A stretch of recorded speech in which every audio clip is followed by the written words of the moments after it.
ஒரு 24 வயசு பையன் அவனோட அப்பாக்கு வயசாயிடுச்சு. இனிமே அவரை கஷ்டப்பட விடக்கூடாதுன்னு தான் குடும்பத்தோட பாரத்தை தன் தோள்ல தாங்க ஆரம்பிக்கிறான். கஷ்டப்பட்டு போராடி அவன் குடும்பத்தை முன்னேத்துறான். அவன் தம்பி தங்கச்செல்லாம் வளர்ந்தாங்க.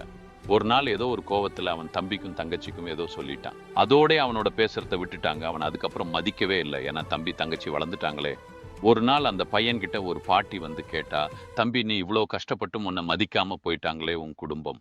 அவன் சொன்னான், பாட்டி எங்கம்மா இறக்கறதுக்கு முன்னாடி என்கிட்ட சொன்னாங்க, கண்ணு நீ இந்த குடும்பத்தோட கொம்பன் யானப்பா, உன்னால இந்த குடி வாழும், நீ யாருக்காகவும் கஷ்டப்பட வேணாம், எனக்காக இந்த குடும்பத்தை பார்த்துக்கப்பான்னு. ஆகவே பாட்டி நான் எங்க அம்மா வயசுல இருக்கும்போது அவங்க பட்ட கஷ்டத்தை விட பெரிய கஷ்டம் இந்த உலகத்துல இல்ல. அதோட என்ன போல எத்தனையோ ஆம்பளை பசங்க தான் அம்மா அப்பாக்காக மட்டும்தான் குடும்ப சுமையை சுமக்குறாங்க. ஸோ யாரு மதிச்சா என்ன, மதிக்கலன்னா என்ன, நான் ஆணாக பிறந்ததுக்கான அர்த்தத்தை உருவாக்கிக்கிட்டேன் பாட்டி. ஃப்ரெண்ட்ஸ், நீங்கள் லைக் பண்ண வேணாம், பட் வளர்ந்து வரும் நம்ம சந்ததிக்கு சரியான ஆண்மகனா வாழ உங்கள் கருத்தை காமெண்ட்ல சொல்லிட்டு போங்க.